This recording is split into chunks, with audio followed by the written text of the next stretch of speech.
Let's see. Video's recording up. All right, here we go. It's time. In 3, 2, 1. Tuna sandwich that you can eat. It is very good. And there's also a slice of cheese in here. Green and cool. M.S. The morning stream. M.S. The morning stream. The morning stream. I'm the captain now. The morning stream. Good morning, everybody. Welcome back to TMS. It's the morning stream for Thursday, April 29th, 2021. I'm Scott Johnson. He's Brian Ibbett. Hi, Brian Ibbett. Hello, Scott Johnson. So this is not the last day of the month, is it? Tomorrow is, right? Tomorrow's the last day of the month. Yes. We got 30. Are there any months with Only 29? every once in a while do we have a month that ends with 29, that has 29 days. Only once in a while, Scott. That's pretty rare, right? We get the 28 Every there. 4 years, we have a month that ends in 29 days. Well, isn't that a 20? That's a 28 every 4 years, right? Or do I have this wrong? Why is 28 in my head or 29 in my head? Hold on. Months. Okay. Yeah, hold on. Let's Google this because I don't know what I'm talking about. Go. No, I believe you. 29 days. Why? Every 4 years, February has 29 days. The rest of the time, it has 28 days. All right, this is where my brain is seriously broken in half because if you would have said to me, gun to my head and said, Scott, how many days every 4 years does that weird thing happen? And I would say, it's 28 days on those months. Gotcha. Yeah, right. When did So you think that did you have it flipped, or did you think that it was normally 27 days and we got the 28th day every 4 years? No, I thought it was just every 4 years it was short to 28. Gotcha. So the rest of the time it was 29. Yeah, I think. Whoa. Or 30. Whoa, I don't know what I did. Second shot delay. That's right. I don't know what happened there. Hey, did you see that trailer real quick this morning for the for Sweet Tooth? And no, it's not about the ice cream truck and that car game. That PlayStation game, Twisted Metal. Twisted Metal, no. Oh, unfortunately, it really was my first thought. I was like, oh my god, that's such a great idea for a movie. Is give me some backstory on that dude from Twisted Metal. Well, in 2000, I really want backstory on the dude who was like just a guy. Oh yeah, and the tires. The tires, dude with the tires. He had a name. Oh, I used to be. They all had names. I can't remember. I used to be so into that game, dude. I used to freaking love those games. It was a great game. It was great. The PlayStation 2, Twisted Metal Black was the height of the series for me. It was. Anyway, so this is a Sweet Tooth that's not about that. No, this is a comic written in 2009. Okay. Written by what's his name? Jeff Lemire, and written and drawn by him. He did the art and the writing. And it was a Vertigo thing for DC at the time, and just beloved. Everybody loved this thing. It was this like weird post-apocalyptic mix of concepts. Maybe a little bit of saga in there if you want to compare something to a more modern thing.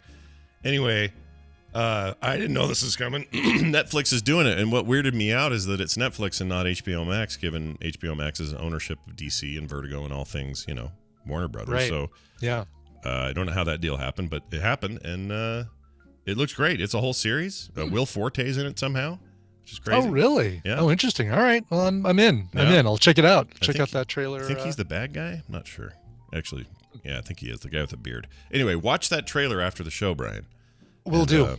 Yeah. Faux show. Pretty sure I heard John Goodman narrate it, but I could be wrong because it also says that I can't think of his name. Shit, James Brolin's in it. Old man James Brolin's in it. Oh, really? Okay. And that might have been his voice, so I don't know what I'm listening to, but it looked cool. Cable Thanos. Thanos.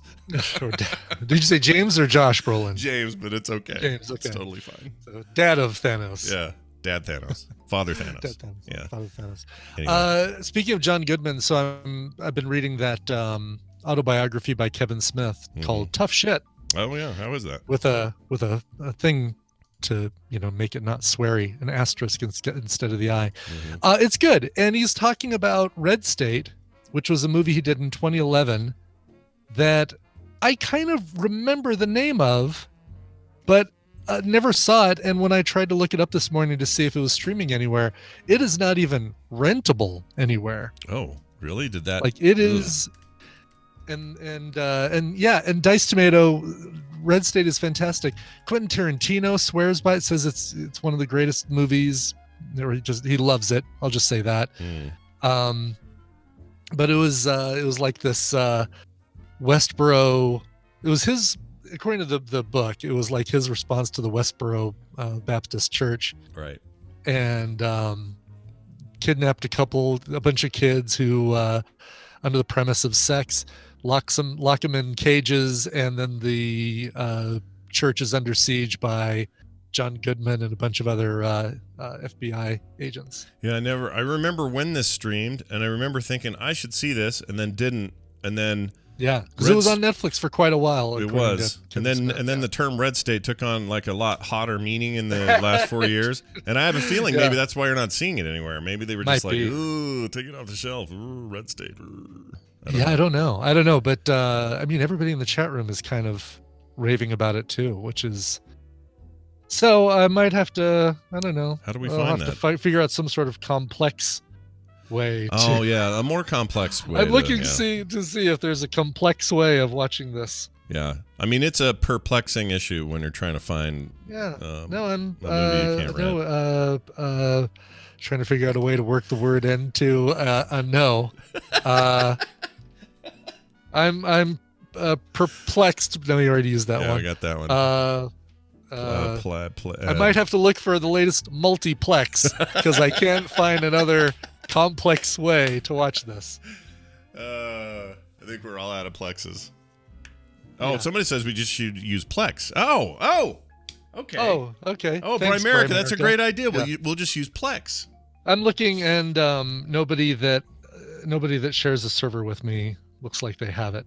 See, nobody. What is that? That's weird, right? Yeah, I know, right? It's like now that I'm being told I can't watch this movie, I want to watch it even more. Right.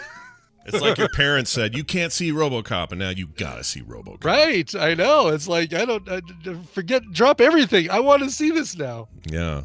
Uriel, what are you talking about? Scott is either having an off day or an extra Scott day. What does that mean? I don't know what that means. Just because he got February wrong, he hasn't got anything wrong. No, unless he didn't understand our Plex joke. That's possible. Yeah, that was a very subtle. I thought we Plex dialed joke. that in pretty heavily. Yeah. Yeah, we really. Yeah, I mean, you Google it, even if you look for it on Amazon. It says Prime Video. This video is currently unavailable. How about DVD? How about Blu-ray? Yeah, can you just buy it? I wonder. Geez, for $56. This thing is weird. It's contraband, dude. It's contraband, man. Yeah. Wow. I'm not going to pay. All right, so I'm not going to pay.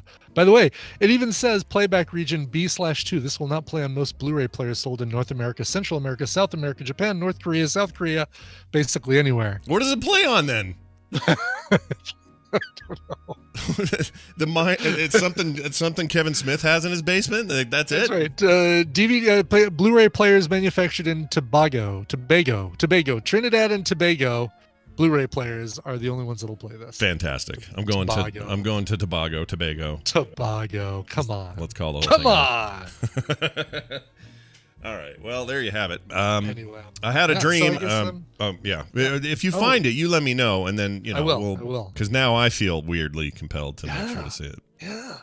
It feels wrong that we haven't had access to this until never. For some reason, I thought it was a dream. Tell me about your dream. I thought it was a Netflix original. First of all, by the way. No. There was this big controversy about it. He even talks about it, where he's just disillusioned with the whole movie industry, and he's like, I'm going to do this myself. I'm going to promote this thing and be the distributor. Mm-hmm. We can see how well that's working for him right now. Yeah.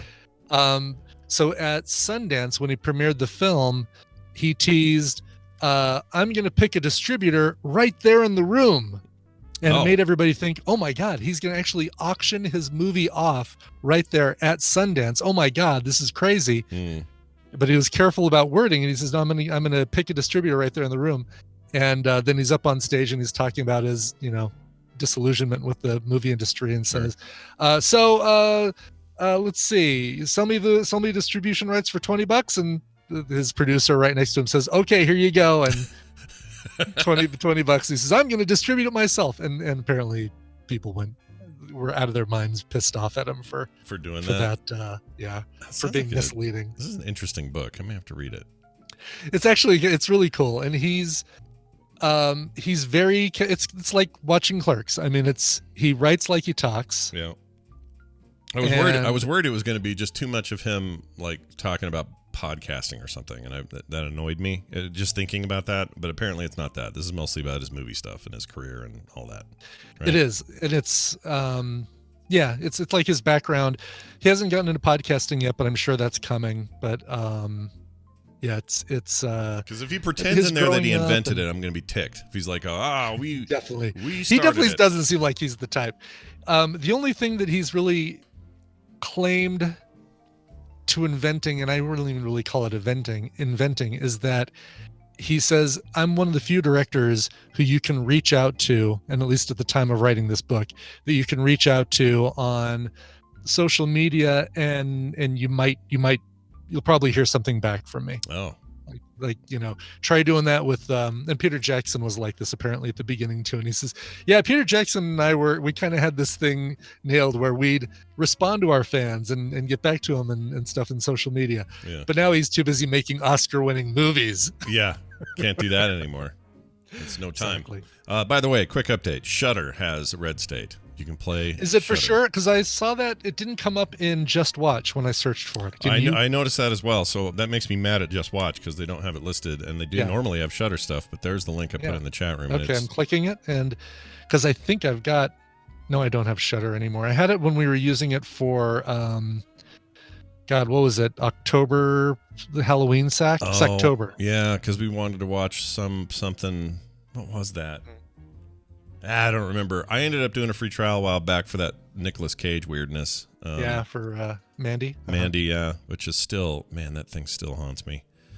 But anyway, yeah, it looks like, the exclusive the exclusive access is over there at Shudder.com. Okay, I might go back to Shudder. Yeah. Looks like I canceled my subscription. Oh, it was 2 Sacktober's ago. I canceled it November of 2019. Oh, Lord. All right. Well, so you could do it for the month. I went through Creepshow and.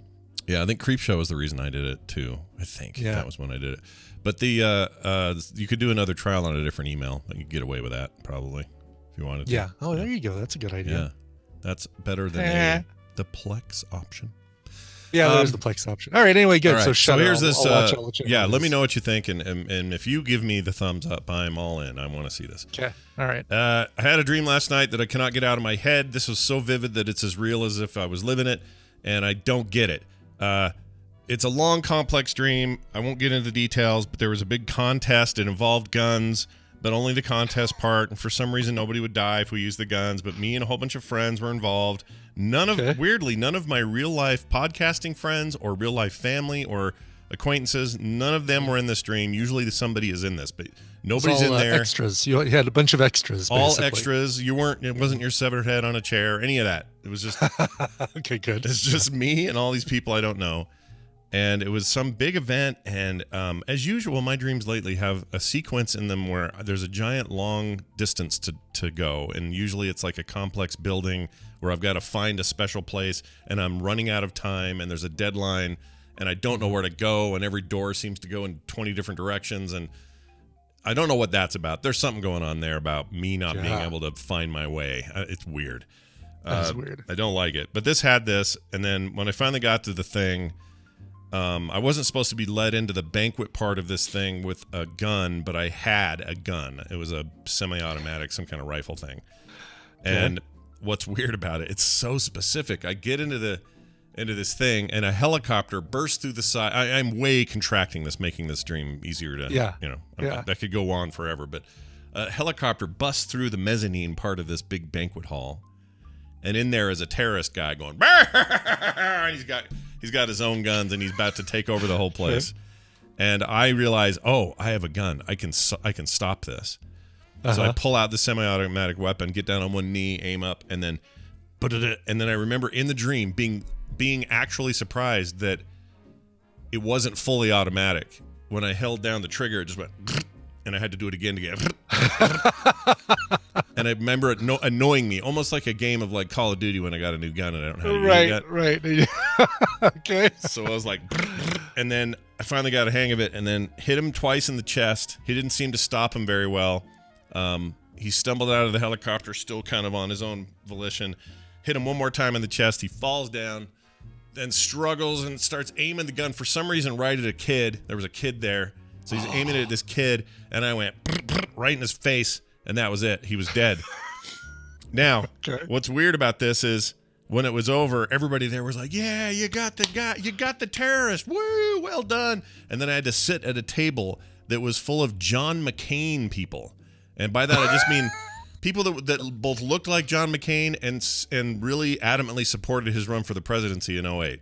Like, hardcore McCain fans. Oh my God, was Sarah Palin there? No, none of that. Just darn. these people that looked like men and women who all looked like ruddy versions of John McCain's face, but with different bodies. Okay. And they were all at this table going, well done, but you know what this means? You know what this means? And I said, what does this mean? Well, this means that his family, the terrorist family, is going to come get revenge and they're going to take you out. And it like hit me and I went, they're right. This isn't like the movies where you're done. There's more revenge to be had. Oh no. And then I woke up. Wow. Yeah. Can you explain this? Can't explain that. I can't explain this at all. It's funny. TVZ Gun says, why am I picturing the scene from True Lies with Jamie Lee Curtis dropping the Uzi down the stairs? I'm picturing being John Malkovich with a bunch of McCains. Like McCain. I mean, with wigs and a baby McCain. I remember the lady McCain who was like head of the table, kind of matriarchy kind of lady in the dream. For some reason, she was really mad at me at first because she didn't believe me or there was something going on with her. Right. Yeah. You didn't shoot that terrorist with your little gun? What the heck? And we were still eating. We were still eating as if this banquet would continue after this. It was just so weird and so vivid. So crazy. Yeah, I don't know what's going on. I'm envious of your ability to recall dreams. I very rarely, I know I dream, but I don't remember what my dreams are. I feel like there was a time where I was like you, where I just didn't remember them at all. And lately they're just so vivid, and I don't know what's changed. I don't eat anything weird. I don't eat late at night. I don't. Did you pound down an entire bag of deep fried squid snacks? I did eat those earlier in the day. Could they have, could that have transferred tonight? I don't know. I don't know. It's very odd. So very strange. I guess what I'm saying to people is I don't regret shooting the terrorist, even though I now have a target on my back for doing it. I guess that's my. I'm glad you do. You know what? It's the right thing you did. Right. I mean, what else? What else you gonna do? Wimp out? Not use your gun? Nobody else had a gun in that room but me, so I felt like I had to step up and use my gun, exercise my Second Amendment rights. Right. Yes. Exactly. By the way, Claire Gack is yelling at me in the chat room. Coverville Dream Channel. When you wake up, instead of watch something on the iPad. Oh. Dream journal. Write down your dream, she's saying. Yeah, like write down my dream. It doesn't matter. I'm reading the Kevin Smith book with my dark room, with like a light that looks like it's from a dark room. Fantastic. That's what you should do. All right, now this. Trivial things. Hey, everybody. Welcome Gidget Von LaRue to the program. Yay! She's here all the way from down under, that the country known as Australia. The Queen's Prison Colony is what we like to call it. That's right. And, welcome back from being off the grid. How you doing? Yeah, how you doing? Thank you very much. Hi, guys. How are you? Where did you go? What was your off the grid? I missed this. She can't tell us because then that would put her on the grid. Oh. Yeah, no, I can tell you. I went down about 2 hours from where I live to help my mum move. She sold her house. She was moving. She doesn't handle stress very well, so I went down to help her out for 2 weeks. And I got a 65-inch, I forget the name of it, TV. Oh, cool. So she didn't notice. Yeah. I just stole it. Sticking that in the back of your car. Yeah. She wasn't using it. No. She bought it for me. It was all good. That's awesome. Oh, that's nice. So now I can't believe you guys are still talking about dreams and you're still trying to analyze these. No, I can't help it. I explained it to you very...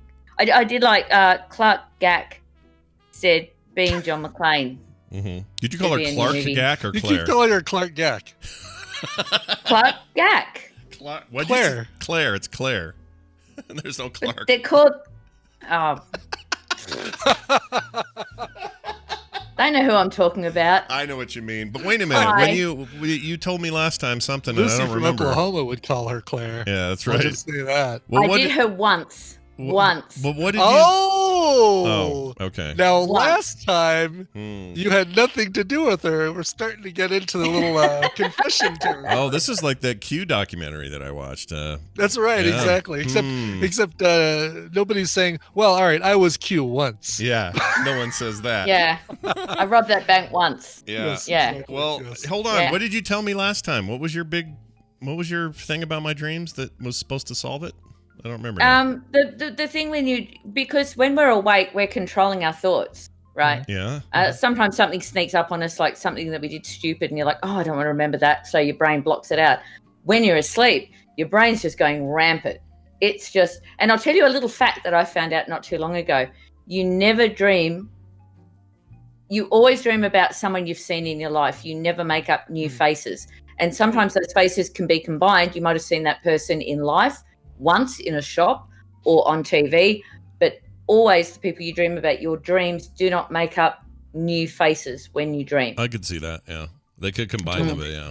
So all What if those- I'm looking at that website that says this person does not exist, and I Yeah. dream about that person? You could. Well, then you're insane. Yeah. Well, no, I think any faces you've seen, you'd use, even if it was a made-up That's true, face. even if it was Yeah. a fake face. It's still a face I've seen. I've probably seen video Yeah, game yeah, faces. exactly. So, Scott, Yeah. I've got to ask you. Okay, so I got these glasses. Yeah. I don't need glasses. These are just faux, pretending to be a nerd glass. Yeah. Lucky And you. how do your glasses not reflect? Because if I put these on, they do Depends that. on. So these have anti-reflection stuff on them. They do. Yeah. The coating. The Yours do coating too? does. Now these are not. I don't need these for seeing. These are just for blue light, like less headaches while I work on a computer, kind of things. So I don't actually need them to see. These but, are meant to be, but they've got this blue thingy going yeah. I mean, across I get them. a little. If I get right up in my, you can kind of see it. See a little bit. Oh, I guess you Yeah, can't not see as much though. I mean, But yeah, not not as as much. much. I see the blur color of the reflection of your screen, but I don't actually see the reflection. So Yeah. what? These have a coating on them, which is partly why I bought them. Because I knew I'd be streaming a lot with these, and I didn't want the reflection. So that's what you want. You want anti-reflective lenses. It's usually a coating. It sometimes costs a little more. Sometimes they just come this way. But like prescription ones, you can do that as well. Well, these were like $230. Oh my lord, Yeah. that's too Holy much. cow, I get paid your money 30 back. I paid Yeah, I know. $35 for these, and they also are blue light, anti-blue light, and they were $35. Yeah, see this one, you can totally see my screen. Oh yeah, hold on. I'm looking And back. like and if I turn on my iPad, you can see my iPad too. Oh yeah, yours are Well, super maybe not. reflective. Oh, let's Well, you see. guys do live in America. I mean, we're in Australia, so we're about 30 years behind. So, I can see. you know, Yeah, that's true. these are probably high tech. But Yeah, anyway, probably. I actually don't need glasses. I've got perfect eyesight. You guys so just got they're just you guys just got Temple of Doom and unleaded gas, right? That's, yeah. that sounds right. Yeah, pretty much. Gee, those VHSs are good, aren't they, eh? They're amazing. Wait, now I can choose between AC and DC? Oh man, it's a big things happening down under. All right, hey, one of the things that we like to do here on the monthly is have Gidget come on and we play a little trivial things. Yeah, that's right. She asks us trivial questions about areas of her interest, and we try to answer them. So, Gidget, without further ado, what is our topic this week, and how do you want to do this? Well, you mentioned it. Oh, by the way, I take notice of what people, because I watch this later on, and I forgot to write down all the other stuff that people said, but I did notice darn. earlier on, someone was like, when you mentioned Gidget's on, someone's like, oh, she goes for so long. Well, I'm going to go longer now, so you can get stuff.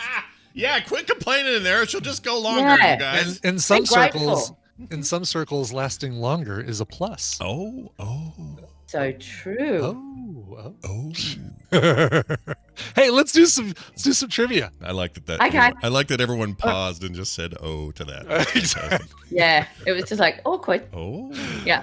Okay, all right. So because the Retro Cinema just did our top 10 80s animated films of all time, I thought let's just open the borders and just do all animated films. Okay. Hopefully you boys do like the odd animated film from time to time. love them They're certainly all. not just for children, No. I don't think. I love think- everything animated. Big fan. So Yeah.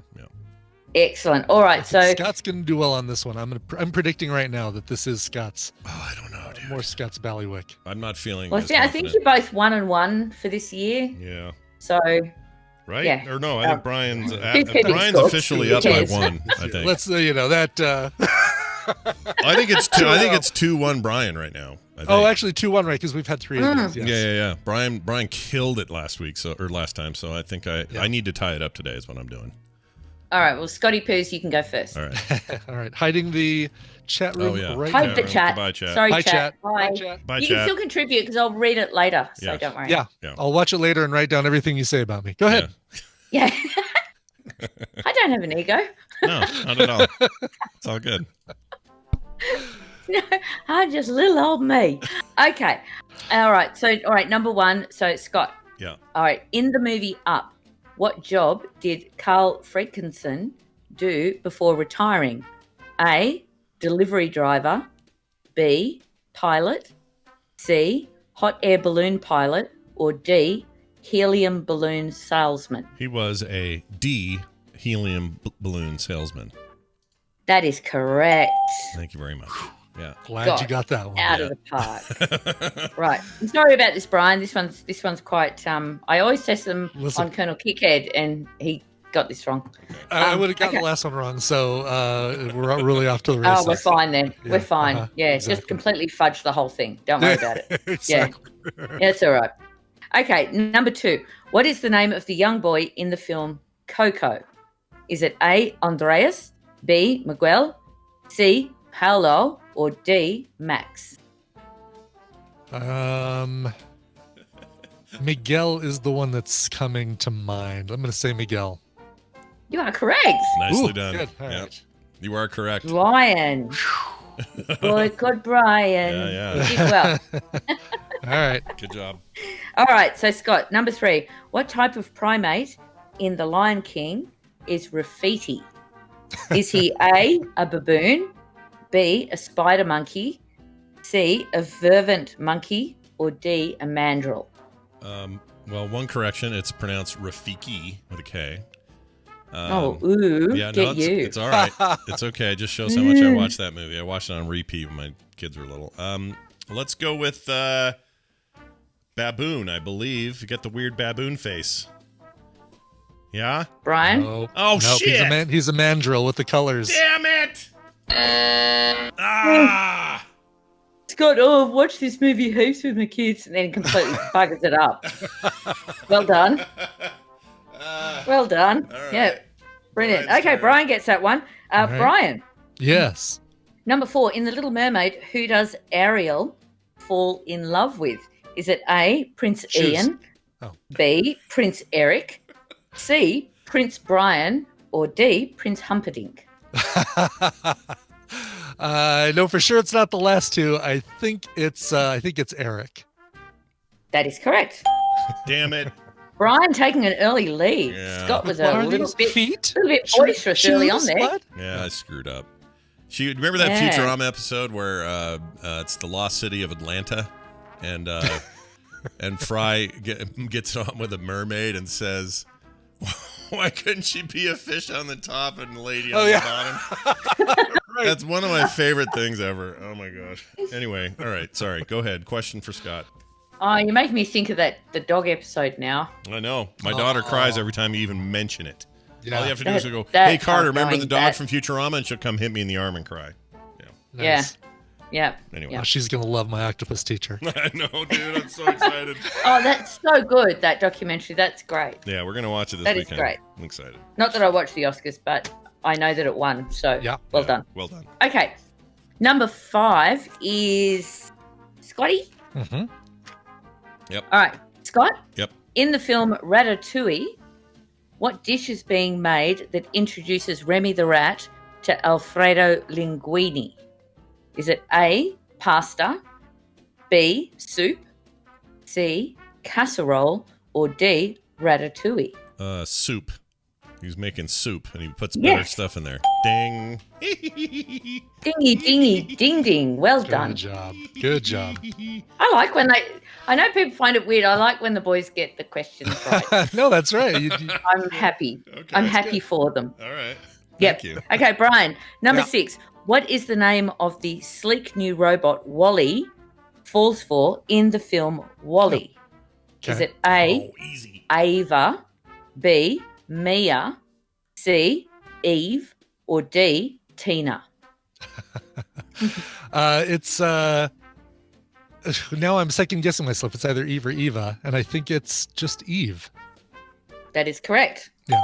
Nice. Yeah. The weird thing with that question is when Wally refers to her, he goes, Eva. He goes, Eva. Yeah. Eva, Yeah. Eva.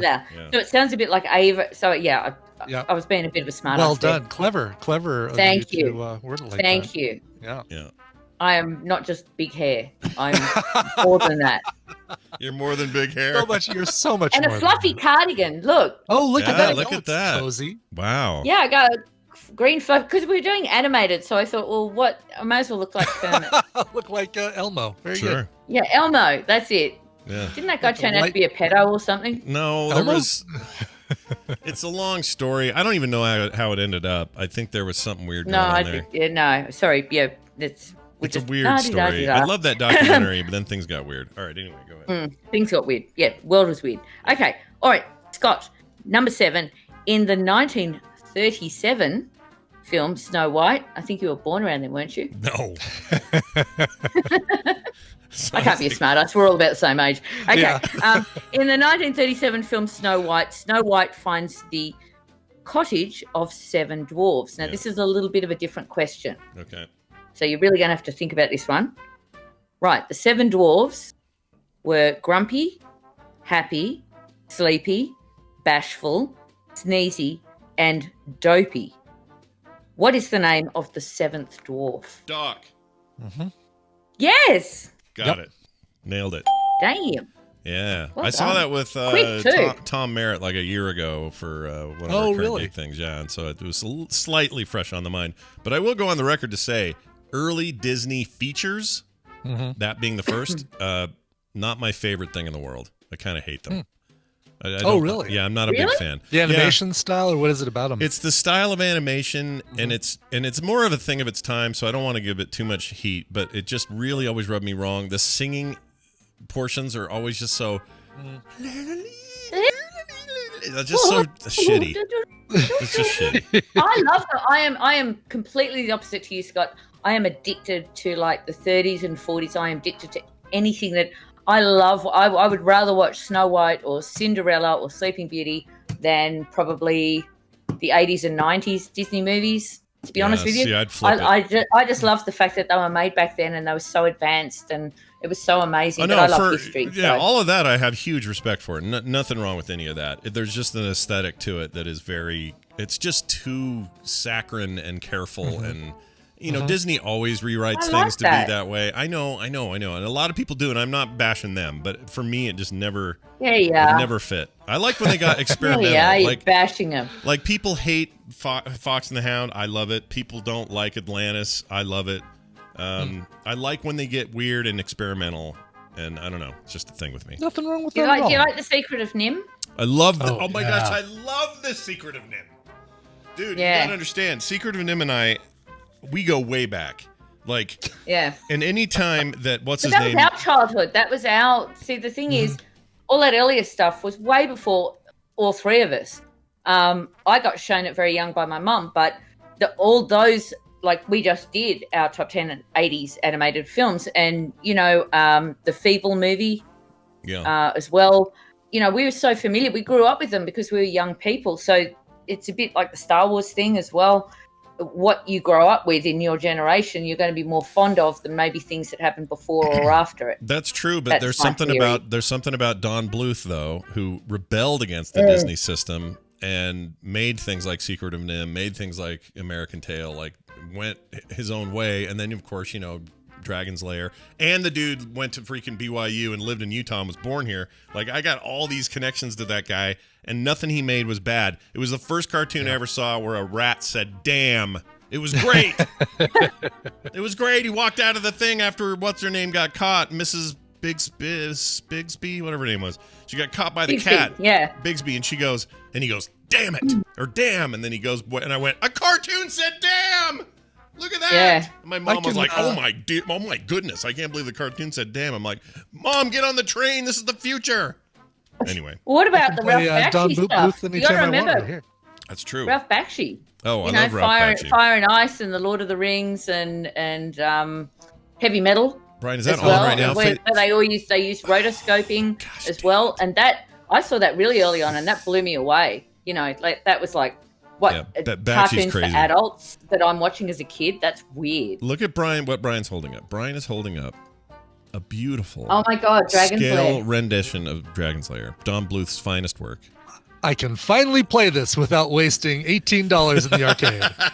That's awesome. I'm so jealous. I love that thing. I It's guess even, you can like get it's even 'em. got the great attract mode and stuff. So like, Is Space So Ace? you can actually play that. You can play that game on that. Princess from the clutches of an evil dragon. Oh my lord! Oh my God. yeah, this is it's like full attract mode and stuff. Everything. And on there's it. no laser disc in there that'll skip and lose your 50 cents on and have the thing go down for another week and can't play well, it. humorously Get that, enough. Brian. Humorously enough, if you open up the back, Shut up! there's a Shut up! laserdisc player, Are you kidding? and Oh if you my open up the God. laserdisc player, Do they still sell this? Can I get one? Yeah, I want one too. they do. Yeah, I think you go to New Wave Toys, and they still sell them. I'm so getting that today. Isn't this awesome with the actual laserdisc player in the back? I had no idea they went that crazy with it. And there's HDMI on there, so you can play it on a TV if you wanted. I know one for Christmas. USB, know what so you I can want hook it up for to a controller Christmas. instead of using. Yeah, there you go. Oh, That is so cool. oh my lord! That- All right, Wow. I'm all excited now. Okay, sorry. Continue. All right, don't tell anyone your address, Brian, because you'll be broken into. Oh yeah, Yeah. yeah. That would be Dragon's the Lair thing people will they'd be creeping into your home like ninjas. take. That would be what they'd take. Sure. Yes. Yeah, yes. that's what they'd be going for. Well, that's what I'd go for. That's cool. Okay, number 8. So this is Brian. Mhm. All right, in the 1950 film Cinderella, what is the name of Cinderella's two horrible stepsisters? Is it A, Anastasia and Moesha? Is it B, Drizella and Olga? C, Tatiana and Maria? Or D, Anastasia and Drizella? It's Anastasia and Drizella.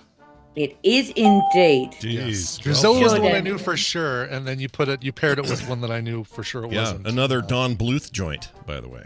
That movie. Oh, that's right. Yep.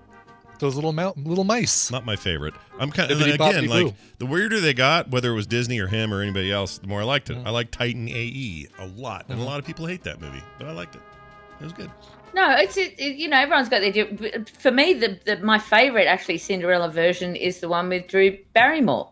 Oh, I forgot she was in I that. Never saw that really, one. Yeah. I really like that one. That's the one that I like the most. The girls out there will be like going, yeah, Gidge, yeah. Yeah. And all the guys are like, yeah.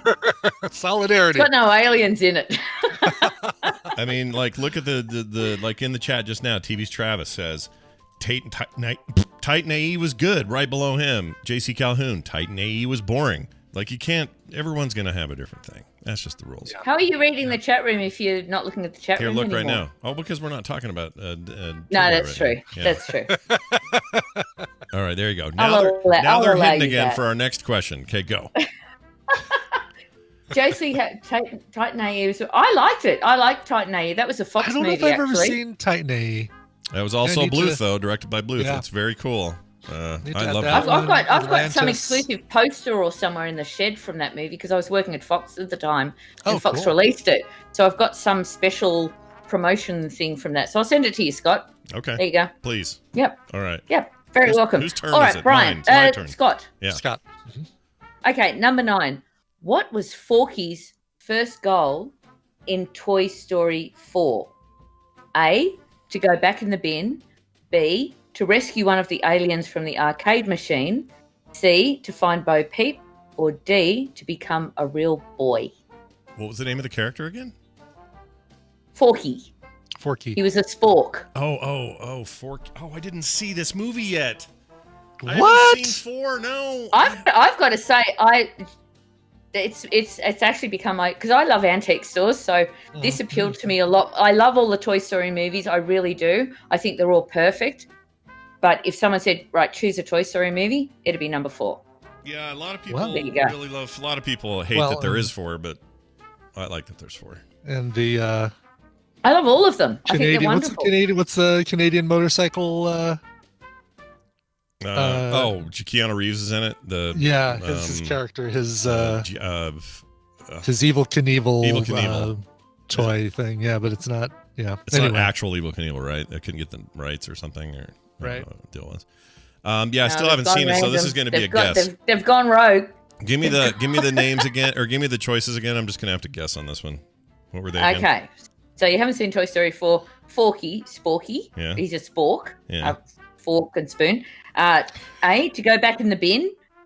B, to rescue one of the aliens from the arcade machine. C, to find Bo Peep. Or D, to become a real boy. I don't know.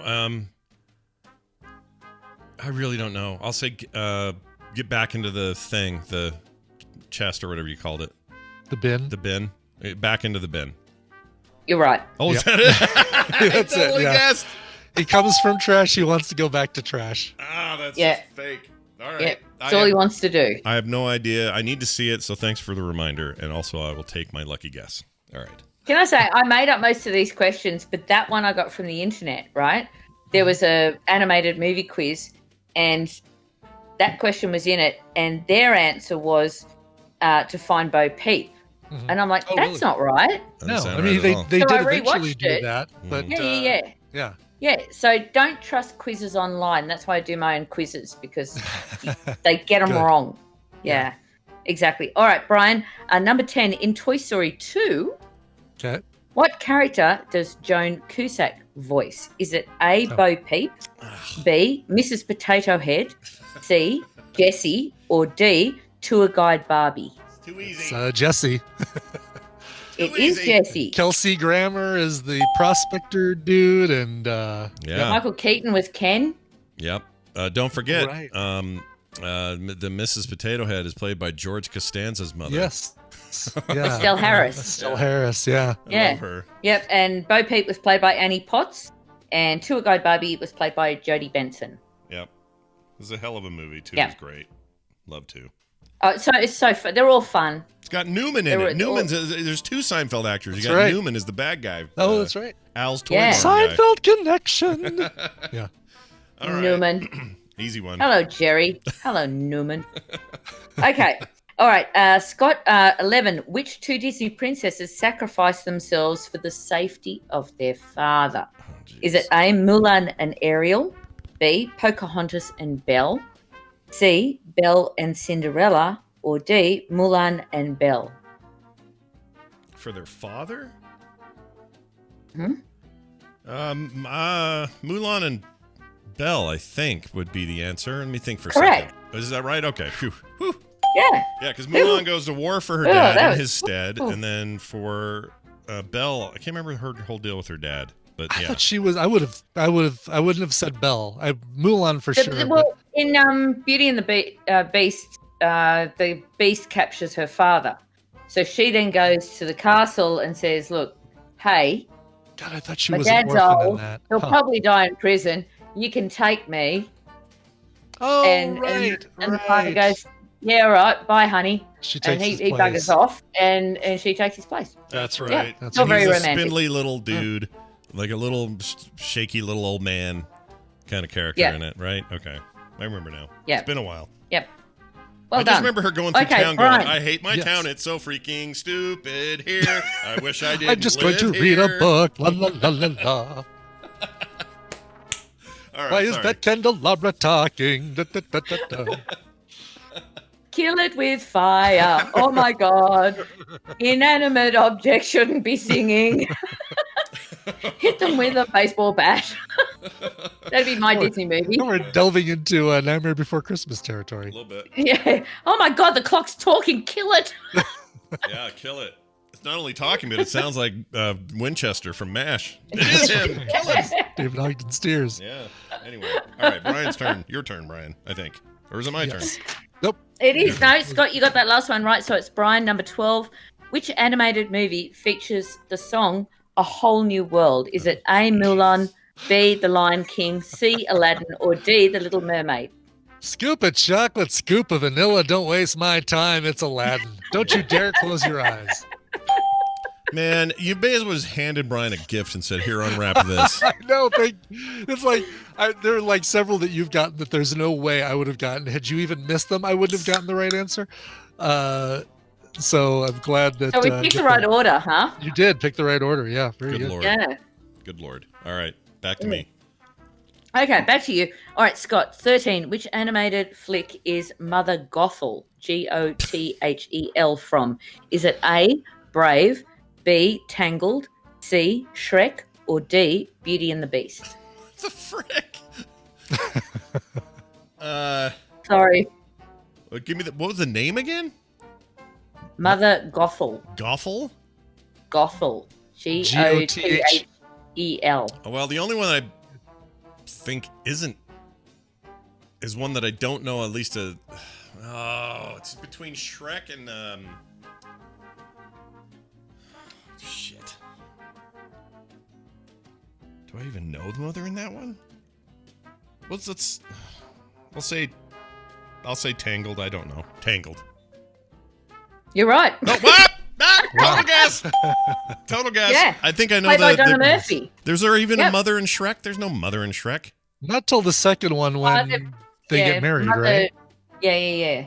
Groffle is her I don't name? know. I think there is a mother, but yeah, they're not. It's like Queen something or whatever. But yeah, The ogre Mother Gothel is mother. from Tangled. Well, I'm going to make Wow. a bold statement. Still the best horse in all of Disney history is in Tangled. Best horse I have ever. not seen Tangled, so You would love Tangled. Oh. Tangled is fall over funny. It's real good. really okay. It is funny. It is funny. It is. Okay. It's a good animation. It's an old fashioned sort of story, but it's done really well. I mean, it's Entertaining. I'll Rapunzel, watch any like a new animation. version of Rapunzel, right? Yeah. It's Yeah, totally pretty Rapunzel much. story. I mean, I was watching Sing today. You know, it just I they make love you happy Sing. and they Sing got is good great. music and Yeah, Sing is Yeah. good. I like Sing. I've got no excuse. I don't have kids or grandkids, so I'm just like Don't an worry. If I didn't immature have kids, 50-year-old. if I didn't have kids, I'd still watch this stuff. I haven't even done. Oh, you know what? It might be my recommendal next week, so I'm not going to say. But I have an animated thing I just watched that's totally for kids. I don't care. It's good. No, Anyway, I go don't ahead. care either. No, we can watch what we want to watch. Damn straight. Damn right. I watch some illegal stuff too, so there's that. Okay, Brian. Yes. Snuff films. 14, in Zootopia. In Zootopia, Mr. Big is an Arctic shrew, a fearsome crime boss. What type of animals play his goons? A, polar bears, B, weasels, C, ferrets, or D, honey badgers? Oh, jeez.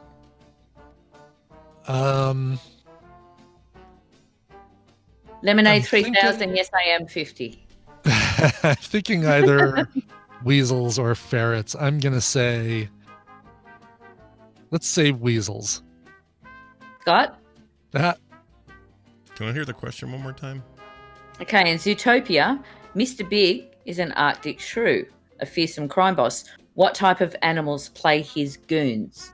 The options are polar bears, weasels, ferrets, or honey badgers. I thought. See, this is a problem because I thought he was a mouse the whole time. I think shrews are very similar to mice, but they're more they're black with a little more distinct sort of. I watch a lot of Attenborough. more So it's my best pointy nose or something like that with the shrew. Yeah. It's a good movie though, fun. It is. Yeah. That one I've seen. Oh my God. Well, Brian, Brian, you say weasels? You said weasels. I'm not going to tell you what I said. Or did you say ferrets? You said ferrets or weasels? you said one of them. I'll tell you what I said. Because it's the other I one that get he... to be I'm Brian not Dudley. interfering with this. Oh, shit. You girls can fight it out for yourselves. I'm not interfering. I'll say... I think he said ferrets. So I'm going to say weasels. Please tell me I got that right. Well done. Well done. Did I Scott. get it right? You're both wrong. It was polar bears. Oh, shit! Wrong. I said weasels as well. God, have you got one of those bow sounds No. when you both fail miserably? I don't have that. I have this. What? I have that guy. Yeah, there we go. That's better. Good too. Yep. I like that. Shoot. Okay. So this is Scott's question 15. In Shrek, what structure does Princess Fiona take shelter in to transform into an ogress? Is it a barn, B, a farmhouse, C, a cave, or D, a windmill? I haven't seen Shrek in so long. I thought it was more like a tower type thing, so maybe I'm thinking maybe windmill. So windmill? Yes. Oh, it is? Yeah. All right, I'll take it. Done. I just knew it was So like a I don't know who was tall- keeping points. Hang on, Scott. Scott, 1, 7-7 is what I've got. We tied? 2. We tied. I've got a tiebreaker. I had a. You always have a feeling tiebreaker. Now we can actually use Yeah, it. now we can use Yay! it. All right. Tiebreaker. All right, the first in. Okay. All So right. you've just got to say the answer. Don't Blurt do out the bad answer. or anything like that. Just shout out the movie. Okay. Sure. Pressure is on. Right, tiebreaker. What 2004 animated film has the characters Bob? The and Untouchables. Helen Parr? The Incredibles. The Incredibles. Yes. Ding, ding, ding, Scott ding, wins. ding. All I heard was Bob. And You got there. You had a bit of a 'Cause fumble. when you said, you know what got me was all you had to say was 04. I always 04 to wow. me is synonymous with The You're- Incredibles. yeah, you're way better with years than I am on. It's so weird. than I Man. am, like knowing what years movies came out. Yeah, I can't believe I yelled The Untouchables. I meant The The Untouchables. Incredibles. Yeah. That great animated film about Elliot Yeah, Ness. Elliot Ness and the criminal underworld of Chicago. That's That right, was a exactly. good animated movie, wasn't it? Brian De Palma must be so proud. so cute and sweet, and the soundtrack is amazing. Oh, it's When they're all adorable. Yeah. When that line, you'll never forget. The kids always say it. You put one of theirs in the hospital, they'll put one of yours in the morgue. You never forget. You never Yeah, forget. that was hilarious. Yeah, it was and then hilarious they blew moment. up a balloon and Yeah. flew it around the church. Yeah, it's the, exactly for right. the Untouchables, I always think so. My girlfriend at the time, Tina, Ooh. and I were at the amusement park here in Denver called Elish Gardens, and we were waiting in line for I think the big Viking ship that goes back and forth, and there was a woman in line that a very buxom woman that my girlfriend pointed out to me and said, "Look at her T-shirt," Yeah. and there draped across her breasts were the words. It was a movie T-shirt and it said "The Tatas. Untouchables." So The tatas. Or tatas. Untouchables. The Yeah. Untouchables. It's just like great shirt, right? And I said, yeah, probably better than if it said The Big Easy, which was a movie that was popular around the same time.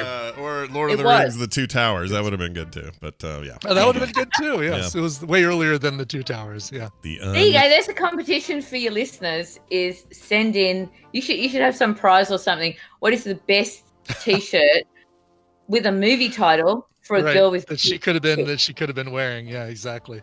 Well, Yeah. We did it, guys. I came out on top. You So did it. that means we're Congratulations, tied. Scott. You We're won tied for the year. on the That means- tiebreaker. But you both did really well. You both did much better than I thought you were going to. Yeah, do. Brian did way better than Yeah. he thought he was going to do. But I did way better than Yeah. I was going to do it with a couple guesses, but well done, Scott. Yeah, I like how it was that weird every other one where, what was Ariel? Right, exactly. And then Yeah. mine was what was like, the name of the Little Mermaid? Yeah. it got real tricky there. But Fishy, fish. that's right. We enter May Yeah. as tied individuals. That means that we'll have a big overall tiebreaker next month when we do this again. I'll have to think of a big one, and I think of a big one every night. But Whoa. I'll have to think of a big quiz for end of next month. And if any of the Tadpole event or any of the listeners have any suggestions regarding a movie quiz, by all means, send me in a topic. I'm open to a topic. I will do all the questions. So send me in any ideas. Yeah, it's a great idea. There you go. And don't forget, Gidget has other stuff she does. Why don't you tell folks where they can find it? I do. I co-host an 80s movie podcast called the Retro Cinema Podcast. You can find it on any... Just type the Retro Cinema Podcast into Google. We're on like anything. As I said, we just did our top 10 80s animated movies. Next week, we are doing War Games with Matthew Broderick. Very excited. I love that movie. Yep. And then after that, we're doing the Cannonball Run. Fabflix. Gidget's Fabflix has been delayed just a little bit more because I had to go away. So that'll be out in May. But I've got 2 Twitter accounts. Feel free to follow me on either Twitter account to find out what's going on. That's awesome. Our Very best to your mother, and enjoy your giant television. We'll see you next time. Bye now.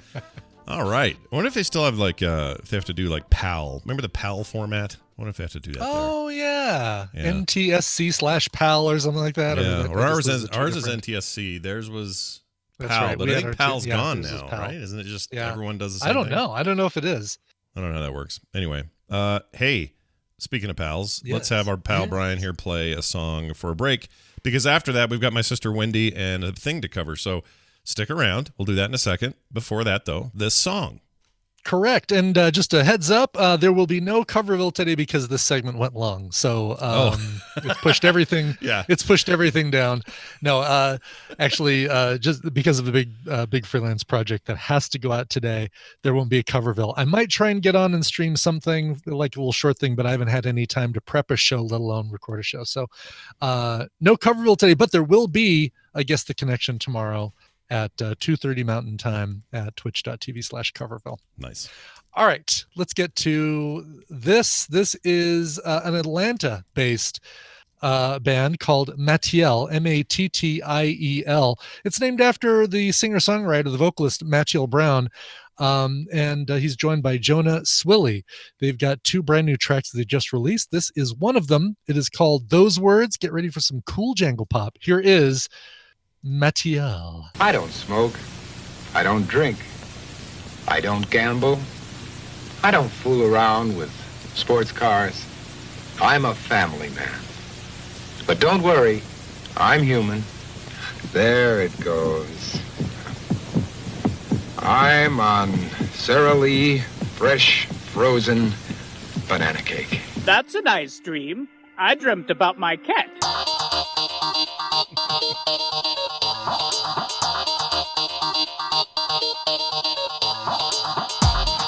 This is the morning stream. Hail Hydra!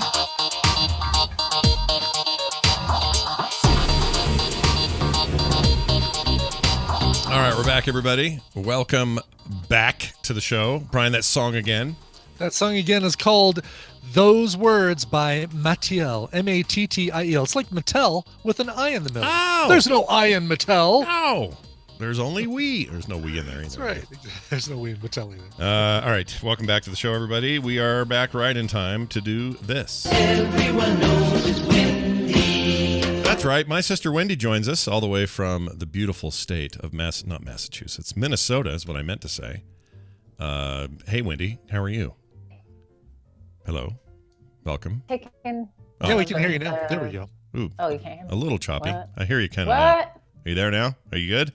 Yeah, I'm here. Oh, okay. Yeah, I can hear you now. Hey, it's my sister. Hey, I heard tale that you might come out here in July or something. We might see you. I'm excited about that. Is that true? What's awesome is you heard it from me. Oh, yeah, that's right. I heard it from you. That was a rumor. The rumor came from Wendy, and apparently it was true. No, it's exciting. Is that everybody or just you, or what's the plan? Just everybody. What a weird idea. Yeah, I know. I love it. I can't wait. Wow. Your kids grow up so fast that I feel like I miss huge chunks. So it'll be good to catch up and hang out with everybody and I don't know, just see you. It'll be good. Anyway, hey, you're back. It's my sister Wendy. She comes on Thursdays for a segment we call Therapy Thursday. She's an actual therapist, so this stuff's real, and she does this out of the goodness of her heart to help you find people with your questions. Wendy, we got a big one today.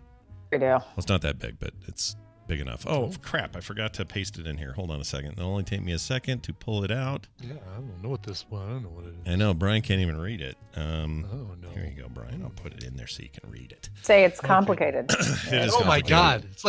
It's like a novel. I know. It's pretty big. Well, here's how it goes. I'll start it. We'll keep the person anonymous. It says this. Good morning, Falcon and Winter Soldier. I think Winter Soldier's for Wendy because her name starts with a W. But Yeah, anyway, that makes sense. I guess the F stands for I'm you and Agent 13. Yeah. Nice. You're prettier on camera than I thought. Hope you were all doing well, says this listener, longtime listener of your podcast, and had something recently happen that I thought would write in about and see what Wendy thought about this. He put Nicole, but he means you, Wendy. I don't know why he wrote Nicole. Or Nicole's happy to join in and give us her thoughts. 'cause Sure, this she may is have a hard question. She may have feelings too. Maybe they really think our names are Falcon Winter Soldier at this point now. I'm not sure. I don't know. Anyway, it says, I was raised in a small town in rural Arkansas. My father was a truck driver who dropped out of high school in 8th grade. My mom dropped out in the 11th grade. I was the first one in my family to go to college. My mom and dad had no clue what to do, and I had 2 amazing people who worked in housing at the college who I got a job with that took me under their wings and helped me navigate going to college. I worked for these two for 3 years while I was in college, and they pushed me to do way more than I ever dreamed of. I am now working in higher education and have been for over 15 years. I was able to complete my bachelor's degree while working with them, and then continued that job when I was working on my master's degree. They also gave me support and motivation to go forward. The two people I worked with were and he's changed the names here, Stephanie, head of the department, and Tom reports to Stephanie, but I reported to him. Tom and I became very close. He pushed me to leave the organization I was at for the longest time, I think he means, and then I took a better job. He since left the organization as well. He and I stayed in touch, but drifted apart. I know I would not be where I am today without his help and guidance. He helped shape me into who I am now. You might call this guy a mentor, I guess. He says, well, Stephanie calls me early one morning, and it sounds like this is recent, to tell me about what she saw in the news. Her and Tom both moved to another state shortly after he started working full-time at the college. Tom was arrested for child porn in early March of this year, and I still haven't processed everything. I am absolutely furious at him, and I can't believe my mentor for the last 20 years has been arrested and is charged with something so horrible. He admitted it was his, and he's about to go to trial, so it's not just an accusation. It actually happened. I don't know what to do at this point. I have removed him from all social media, took down the wedding photos he was in, and now I'm just waiting to hear what happens at the trial. It's a weird situation for myself, who already suffers from imposter syndrome, and adding this to this just threw my world for a loop. Any advice would be appreciated. I know that I wouldn't have had the life I have now if it wasn't for him, and it's a very weird feeling. I've always felt like I owed him for helping me out. I do the same type of work as he did because I know that good can come from this position, and I have found my purpose in life. I don't know how to feel about this. Currently, I have a lot of anger and resentment and still shock and disbelief. Thank you for reading, and I love the show. It's how I end my night. Thank you all for what you do, and have a great day. Well, oh, jeez, that is really rough to hear. This is not an isolated experience. I've had this happen before, not to this degree, but somebody I know got in massive legal trouble, and before that were somebody I considered like a really, I don't know, kind of a moral compass type person who was easily admired from afar, and everybody loved and thought was perfect, and then suddenly you find out they're evading taxes or they're whatever the situation is. I won't get into details, but this can happen to people. People you thought were somebody turns out to be somebody else, and then you got to deal with it. So we're going to talk about how to deal with it. So Wendy, what do you want to say to Arkansas person whose name we will not use? Good one. So let's start with let's start with like some empathy for just how hard that is, right? Like this is not a mentor is great in lots of ways as a word, but I think sometimes it can be, mentor / father, right? Like in ways that a role a father plays. Yeah. That's what happened here. Especially depending like how, if they're the first person that you've kind of looked up to in your perceived career, and they kind of take you under the wing and show you how to do what you do and do it even better.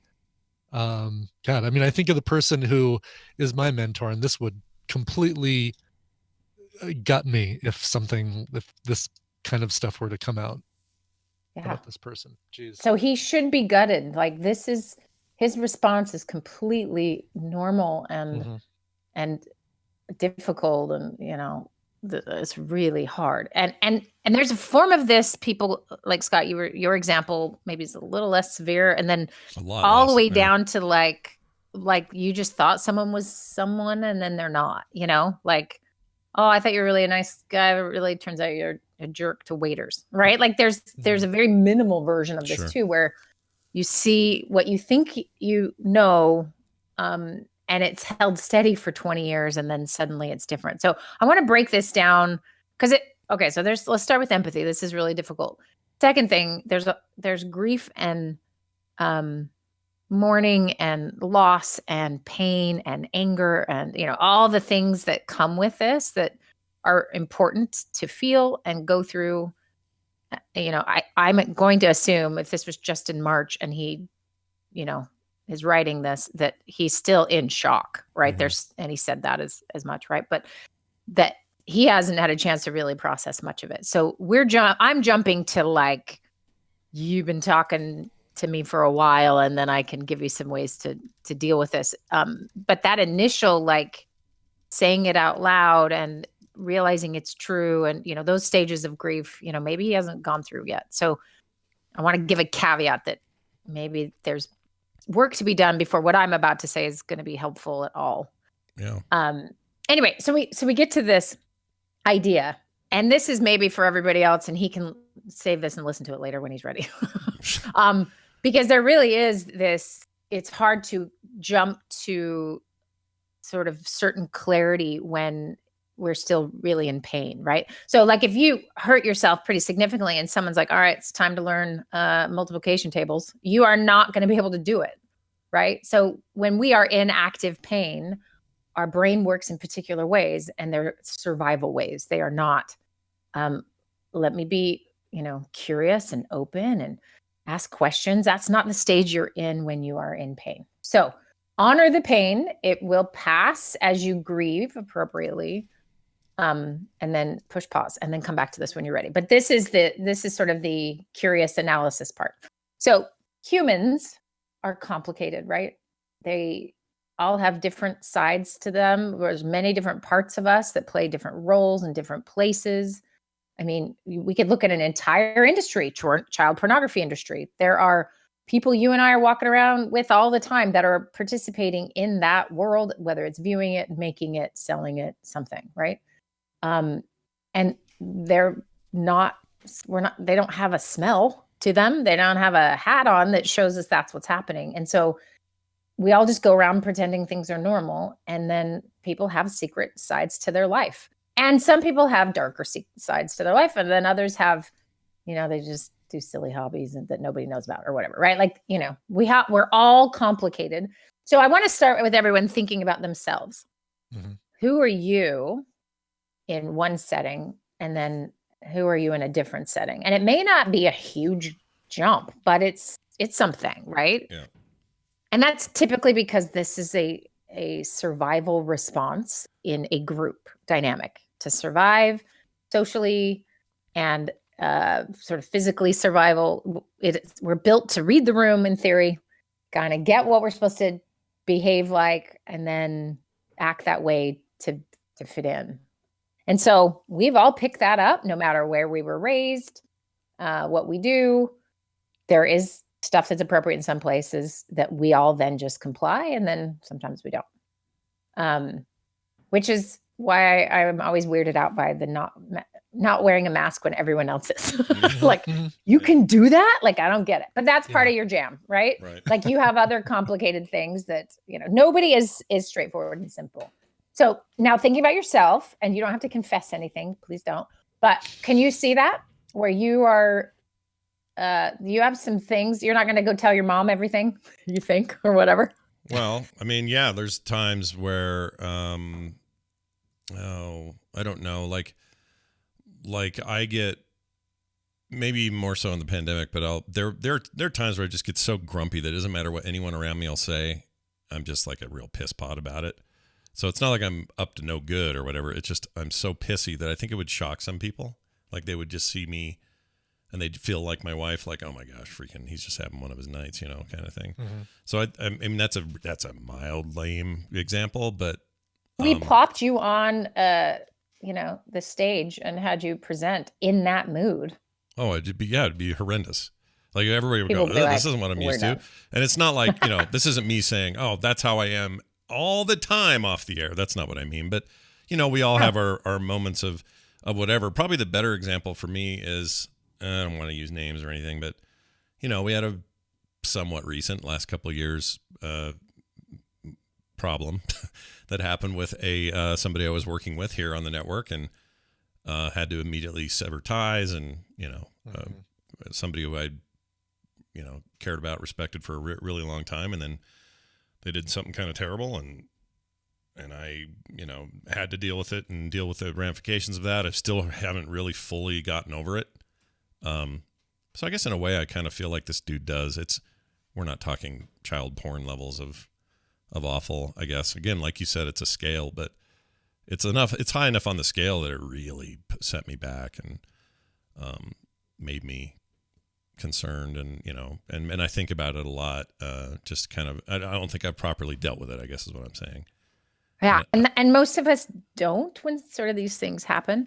And part of why we maybe not good at it is we are really used to everyone wearing the appropriate hat and facial expressions most of the time, right? And so then there's a reason things are in the shadows, right? Is it's not acceptable and it's not okay, so you don't show it. And secrecy has its own breeding ground for things getting pretty rough in people's life, right? Yeah. And don't know how to ask for help, or I don't, whatever. So then we have these giant moments, right? That then all is revealed. And as humans, we tend to like to categorize things as all good and all bad.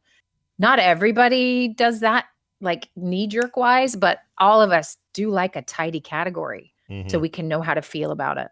Right. And this is, if we take it from the evolutionary standpoint of like, I know you're good, I know you're bad, I know you're safe, I know you're not.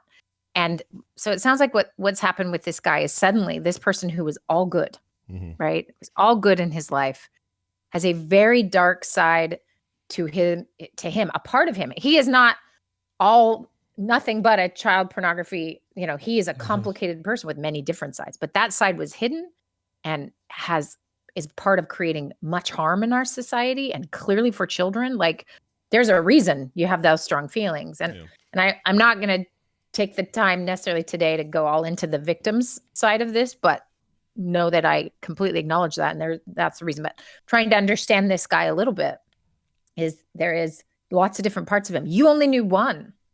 You knew the mentor part. You knew someone older than you. Like, he wasn't going to show you even his maybe grumpy days. Like, even some of the other things are just not as attractive, let alone this secret addiction that he's been holding on to for however long, right? So it's complicated. So when we see somebody, we want them to be all good or all bad, which is why I think when you hear somebody say something, you thought one way about them, and then they're suddenly like wearing a tinfoil hat, and you're like, wait, what? It's very confusing. Because you already believe your brain didn't have to do any more work.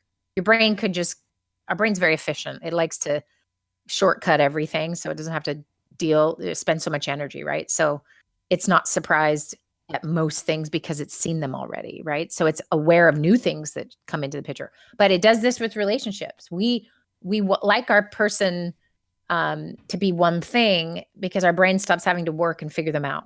Now suddenly they say something you did not think fit with the picture that you had of them, and your brain has to come back online and goes, wait, hold on, now are you actually safe or not? I don't know you anymore, right? So this may be sounding familiar to some of you, not in such extreme examples, but you've learned that people in your life believe very differently about things you didn't know that they did, right? And so I think or that just maybe they've treated someone poorly, and this is why, like in a divorce, if you are friends with a couple who are getting divorced, it's tricky, right? Especially if it's like a mean divorce. It's like, well, I need someone to blame here. Which one? Who's bad? Who's good, right? There's maybe a tendency there. So we have all of this. I'm trying to paint we all do this. We're all in the same boat. We all have already assumed somebody as one thing. And then this is a big reveal, right? Of course, it's come through the news.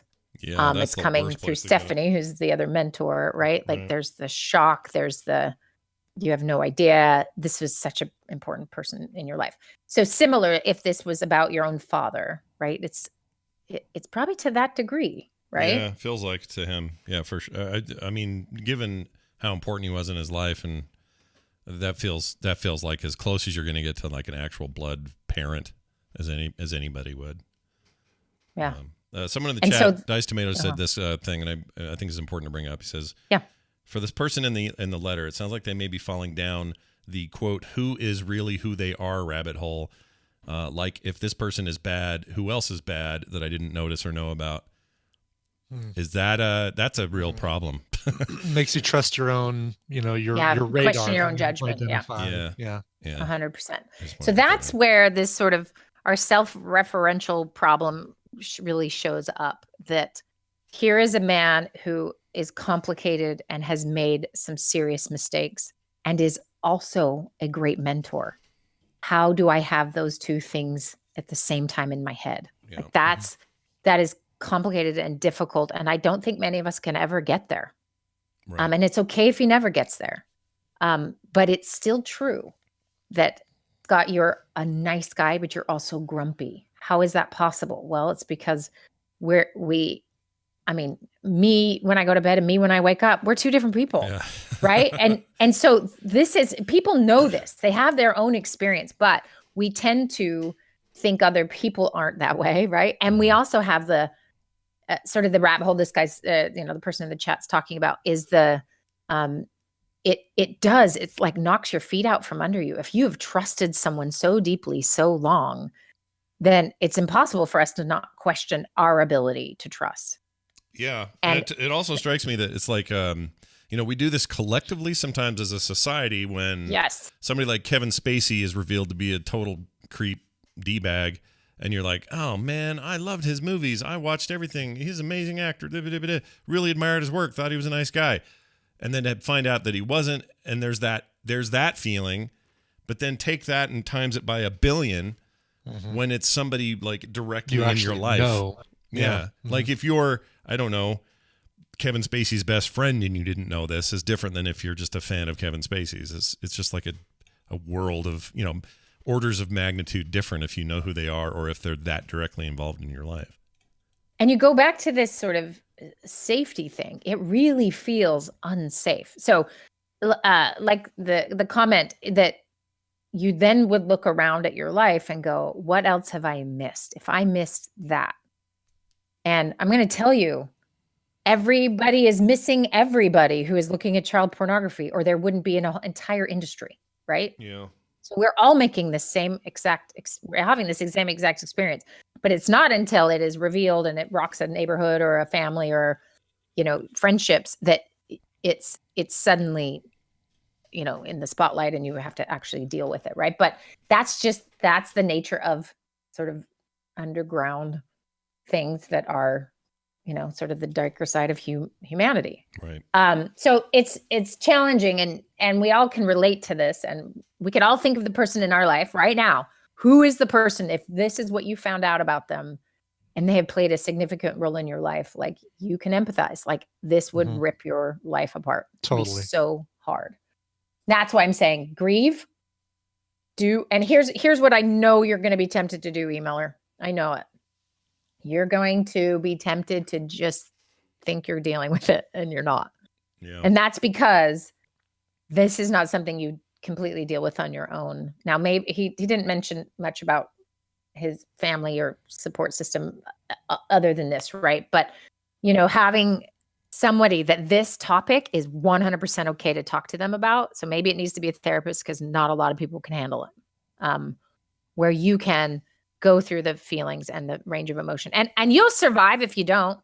And you can just think he's dead to you. And that's why people do this. That's why there is they're dead to me. We say that they're dead to me because they can no longer have any influence coming from that place or thoughts, or it's like a shutdown protective response or mechanism, right? Mm-hmm. And that is a choice. And lots of people make that choice all the time.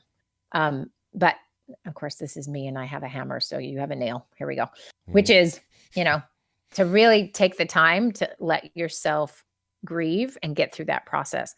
And then one day, understanding it a little differently might occur. So this is tricky. This question's a really tricky one for me because I know lots of guys like this. Oh, yeah, of course especially with what you do.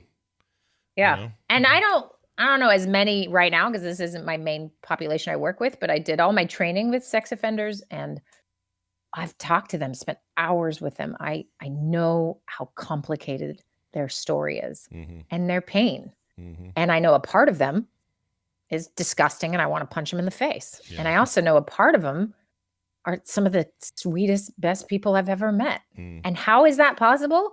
Well, I was young and curious and open so I could hear it. And I had to.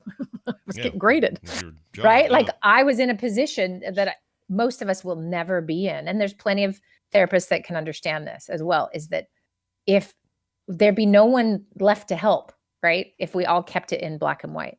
So it's not that I think it's justified or that he's okay or anything. But I can see the segments because I was trained to see the segments, or that people are segmented. We all are.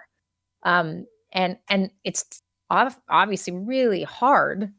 And I don't expect him to, sort of be able to get to that place, but really honoring his grief and honoring the pain that this is going to be first and foremost. And then after that, he can be dead to you. That it's like pre-grieving the dead. Like you have to let go of all of the things, and letting go is incredibly difficult if you don't actually feel all the things. So you're going to be angry. You're going to wish it wasn't true. You're going to, et cetera, et cetera. There's all this just sort of stuff still to go through before you can move on to sort of seeing people as more complicated and having that story sort of be effective in helping you. Yeah. I mean, in the case I brought up earlier, with an ex-colleague, I'm still like really angry at them. I have feelings like that haven't quite been worked out, but at the same time, I've made sure to check in, just sort of see how this person's family's doing, is everyone healthy? Is everyone okay? That sort of thing. Because you do get into this situation where his is a little bit different, but let's just say it's like, I don't know, a sibling or an uncle or something like that you were very close to, and then something like this happens. You don't just in one moment lose everything connected to that person. You suddenly are put in a position of like, oh my gosh, I can't believe you did this, and you can't there's no justification for it, but you still maybe care about that person, or you still care about the others in their lives, and so you care about them in proxy to their kids or their wives or their husbands, whatever. Like it's complicated. Like, it is. Once again, it's so complicated. And we live in a culture now, not across the board, but there's a huge part of our culture that finds it easy just to dead drop anything. Right. Just excise them out of your life. Yeah. Just cut it off as if it's just like and okay, that's one reaction. That's a way to do it.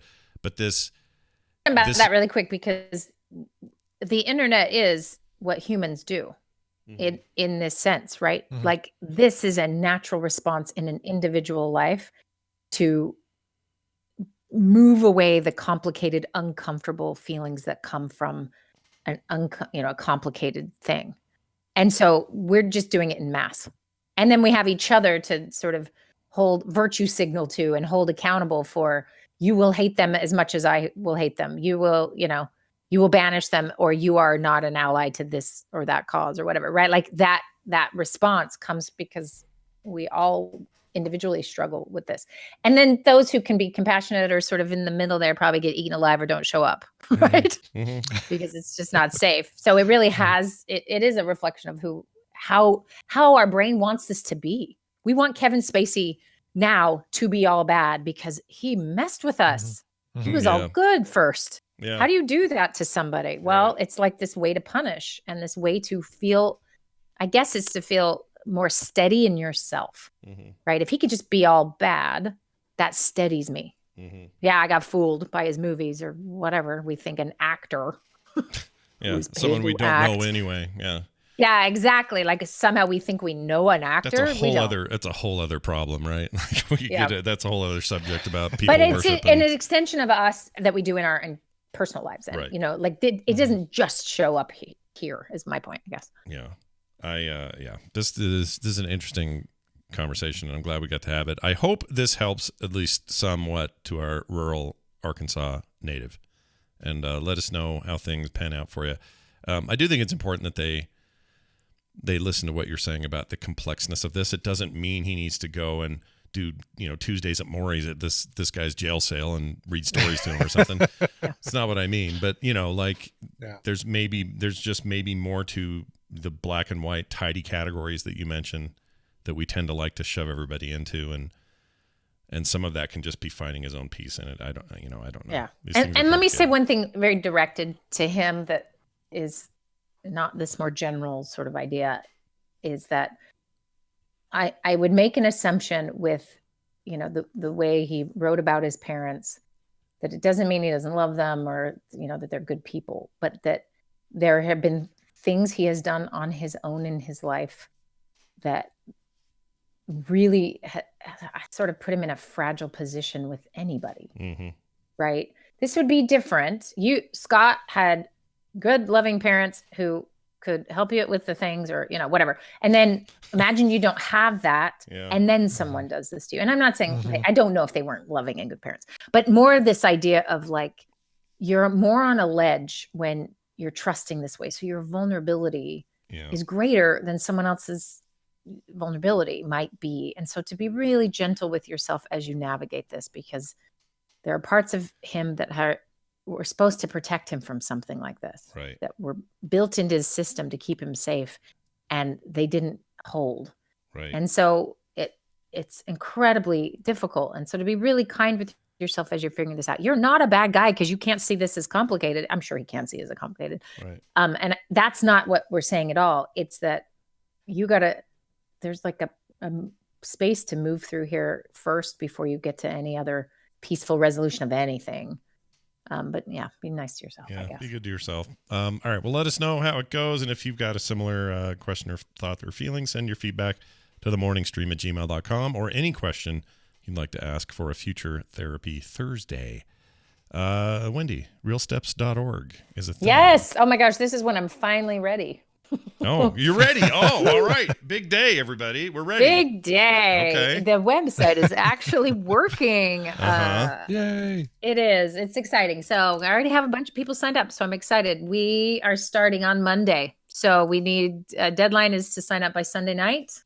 Please do it earlier. That'd be cool. Yeah. But we'd love to have you. It's going to be great. Do I need to explain what it is? I mean, you can so if bad you at want. advertising. You don't have to. I'm terrible at it too, by the way. Self-promotion, not my bag. But give us the elevator pitch. Yeah, the elevator pitch. Yeah. So my friend is a sports nutritionist, and she's awesome, and I'm a therapist, and I'm awesome, and together we make awesome health. Okay. So for the month of May, we do it. We've done it 4 times a year now. So like once a quarter, we all get together and we have a series of challenges that you do 4 days a week, and just adding different healthy things in your life. And then we do some like group therapy that's super fun and helps everyone get into the anti-diet mode and like what actually feels good and what do you need in your life. And it's awesome. Anyway, and it's all about getting healthier slowly, emotionally and physically, so that you can sustain it. So we're anti-yo-yo anything. Like we're just building. Anyway, and it's been fantastic and fun. And the community that has created itself is just amazing. Yeah. Like they meet while we're not having one. They can't get enough of each other. They're so cute. That's great. I love that. Yeah. Kind of happened organically. It's a really good group. Yeah. And so please go sign up and join us. If you go to realsteps.org, the very first thing you're presented with is a sign up link. So just hit that and you're in. So it's realsteps.org. There's a link immediately in your face. Hit it, sign up, be a part of it, and let us know what you think. Yeah. And if you have any questions, you can email admin@realsteps.org, and that'll go right to me. Oh, very nice. You're the admin. Yeah. I'm the admin, though I am not doing any computer work at all. The admin is my husband, but I can answer an email. Yep. You can definitely do that. What else is there? Yeah. What else even is there in the world?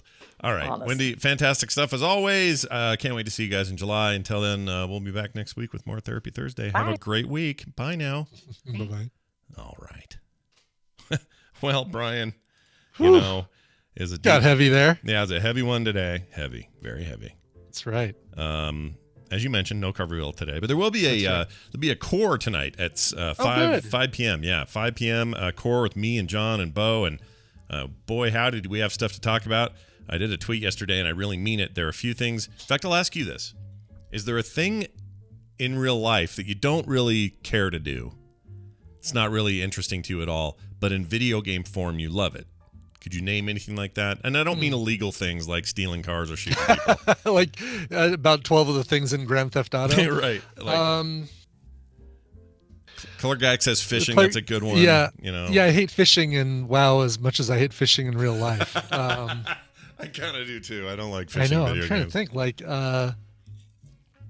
my answer is golf. oh, that's a good one. Yeah. Yeah. Golf is a very good one because it's right. I'd much rather do a video game golf than go play golf in real life. Really, because I suck at it. Because everybody always wants to go to these places that are built around these really nice houses that are just on each side of the fairway. Yep. And I have a wicked slice, and I'm just waiting for it to like zing through somebody's window. I just know it's going to happen. I could murder a 6-pack of Wicked Slice back in the 80s. Oh, man. That was my favorite flavor. It was slice. so good. Yeah, Wicked Slice. Yeah, Anyway. but like same. I'm the same. But I love video game golf all the way from like goofy Mario golf type stuff all the way up to like hardcore like professional looking stuff. So I've been playing, the reason I'm bringing this up, I've been playing PGA or 2K's PGA Tour 2K21 or whatever it's called. The latest golf game from 2K Sports. Yeah.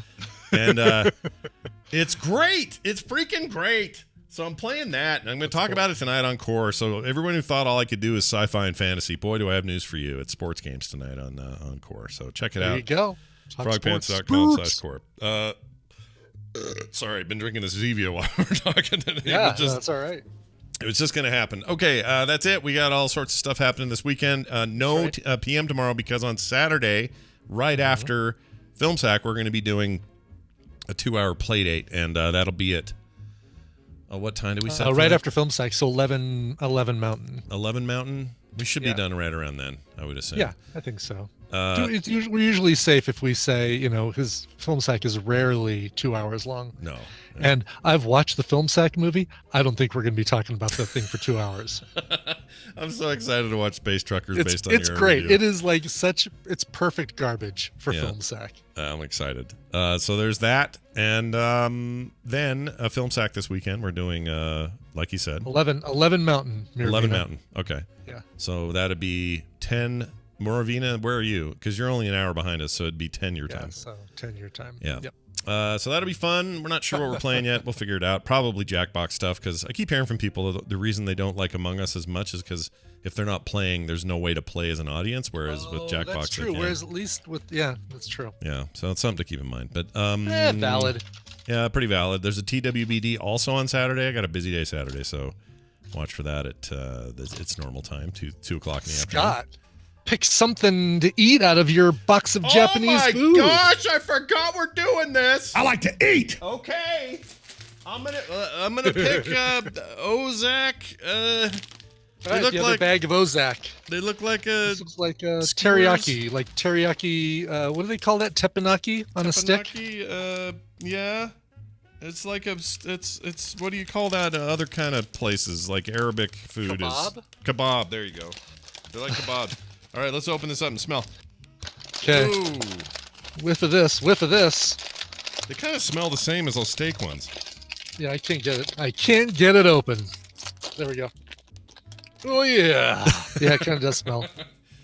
Yeah. So these are Nakatori. I thought it was teppanyaki. Teppanyaki. Nakatori. Teppanyaki. Which was Nakatori Plaza? I'll find out if Japan lets us in January. That's right. Nakatori Plaza. That's where. That's what. Yes. Yeah. So there you go, everybody. We're gonna try one of these. Nice. Here we go. All right. Not really getting anything yet. I'm getting a strong flavor, like very. I barely teriyaki flavor. I barely taste. That's anything. right. Teppanyaki is like Benihana's and places like that where they do it in front of you. It is yakitori. Yeah. Yakitori. Okay. I'm not getting a flavor off this. What's going on here? I don't know. Maybe you have COVID. One of my favorite 90s singers, by the way, Japanese folk singer was Yakitori Amos. She was great. Shut up, really? You made that up. I made that up. Because Tori Amos, see, I get it. Yeah, I get it. Yeah, that's weird. I don't taste anything, but here, let me drink this. Maybe this drink is killing it.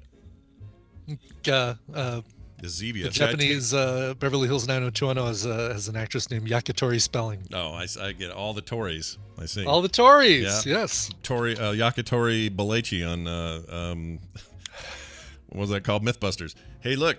Zevia Cherry Cola is what's killing it. Oh, that's good stuff right there. I think that's what's messing with my palate, though. Because I can't taste those chips, but I taste the drink. So that's weird. All right. I don't know what's going on. Brian gives it a thumbs up, though. Yes, it does not have adult sweetness flavor. It has all the flavor. Adult sweetness. Adult sweetness flavor. They're so weird. All right. Big thanks again for Tara who sent these out to us. She's thank awesome. you so much. We got a couple more we'll do next week. We got a few more actually here. Lots more, yeah. Yeah, we got some kind of jerky unit. I didn't send you a broken 3D print in that box, did I? No. There's no room, man. There was really no room. Like that thing was so jam-packed. Ooh, yeah. What do you call those peas? Wasabi? Wasabi peas. All right, that'll be next week here on TMS. A reminder that you support us, and you do so well, but we could always use more. Patreon.com/TMS. New month coming, so perfect time to jump in. Thanks to everybody who's already there. I know you hear me say it every day, but it's how we keep the lights on, so we got to say it again. Patreon.com/TMS.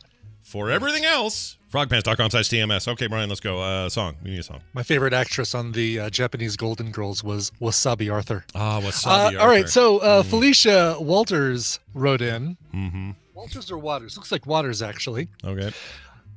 Said, I wanted to request this song for my boyfriend Brandon's birthday. He's a daily listener and got me into your podcast as well. If you play this song, thank you. Well, Felicia. Hi, Felicia, first of all. Never buy, Felicia. Never buy, yeah. Always hi. Yeah. Hi, Felicia.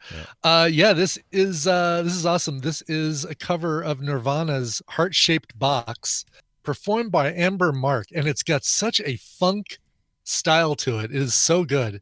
Amber Mark is the artist. Heart-Shaped Box is the song. Here is Amber Mark. See you guys on Monday. This show is part of the Frog Pants Network. Frog Pants Network. Get more shows like this at frogpants.com.